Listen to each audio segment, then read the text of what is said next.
আস্তাগফিরুল্লাহ, খামির বানায় আর পরে আস্তাগফিরুল্লাহ, রুটি নিয়ে উনুনের ভিতরে চুলার ভিতরে সেকা দেয় আর পরে আস্তাগফিরুল্লাহ, দোকানদারের কাছে কেউ আসলেই সে রুটি দেয় আর পরে আস্তাগফিরুল্লাহ, ক্রেতার কাছ থেকে টাকা নিয়ে ক্যাশ বক্সে রাখে আর কি পড়ে, আবার রুটি বানানো শুরু করে আর কি পড়ে, খালি এইটাই পড়তেছে। ইমাম আহমদ ইবনে হাম্বল তো অবাক, কিরে এটা আবার কেমন যুবক, খালি আস্তাগফিরুল্লাহ। উনি প্রশ্ন করলেন, যুবক ঘটনা কি? আসার পর থেকেই তোমার দেখতেছি তুমি রুটি বানাও, রুটি বিক্রি করো আর পড়ো আস্তাগফিরুল্লাহ, মালাকা ইয়া শাবাব।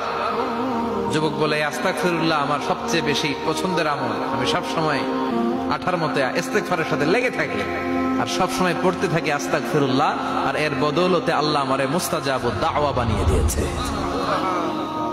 আহমদ ইবনে হাম্বল তো অবাক, আনতা মুস্তাজাবুদ দাওয়া, তুমি মুস্তাজাবুদ দাওয়া, রুটিওয়ালা।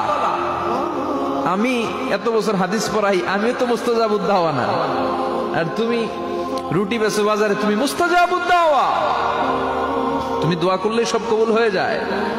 যুবক বলে, না আনা মুস্তাজাবুদ দাওয়া, আমি আমার জীবনে যত দোয়া করেছি কবুল করে নিয়েছে কে? সব দোয়া কবুল করে নিয়েছে আল্লাহ, একটা দোয়া ছাড়া। কয়টা? আহমদ ইবনে হাম্বলের কৌতূহল, কিউরিয়াসিটি আরো বেড়ে গেল, কি সব দোয়া কবুল হয়েছে একটা দোয়া ছাড়া? মাযালিকা দোয়া ইয়া শাব, কি সেই দোয়া? যুবক এবার বলতে শুরু করলো, আমার জীবনে যে দোয়াটা আল্লাহ কবুল করে নাই সেটা হচ্ছে, আমি আল্লাহর কাছে অনেক চেয়েছি, অনেক দোয়া করেছে যে আল্লাহ, শুনেছি এই জামানার সবচেয়ে বড় মুহাদ্দিস, তার নাম নাকি ইমাম আহমদ ইবনে হাম্বল, আল্লাহ তোমার কাছে আমার চাওয়া, আমি যেন এই ইমাম আহমদ ইবনে হাম্বলের দেখে মরতে পারি, আমি যেন ইমাম আহমদ ইবনে হাম্বলের হাতে হাত রেখে মুসাফা করতে পারি আর তার কপালে একটা চুমু এঁকে দিতে পারি। আহমদ ইবনে হাম্বল আবেগপ্রবণ হয়ে গেলেন, চোখের পানি ছেড়ে দিলেন, বললেন, যুবক তোমার এই দোয়াটাও কবুল হয়ে গিয়েছে। আহমদ ইবনে হাম্বলের দেখা সাক্ষাৎ পাওয়ার জন্য আহমদ ইবনে হাম্বলের বাড়িতে তোমার যাওয়ার দরকার নাই, আহমদ ইবনে হাম্বল তোমার দরবারে ছুটে এসেছে। আনা আহমদ ইবনে হাম্বল মুহাদ্দিসুদ দাহর, আমি নিজেই আহমদ ইবনে হাম্বল।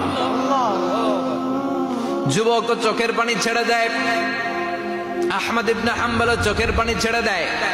যুবক চিৎকার মেরে ইমাম আহমদ ইবনে হাম্বলকে জড়িয়ে ধরে, হাতে হাত রেখে মুসাফা করে, কপালের মধ্যে চুমু খায় আর আল্লাহর শুকরিয়া করে বলে, ও ইমাম, আসলে এই দোয়াটাও আল্লাহ আজকে কবুল করে নিল।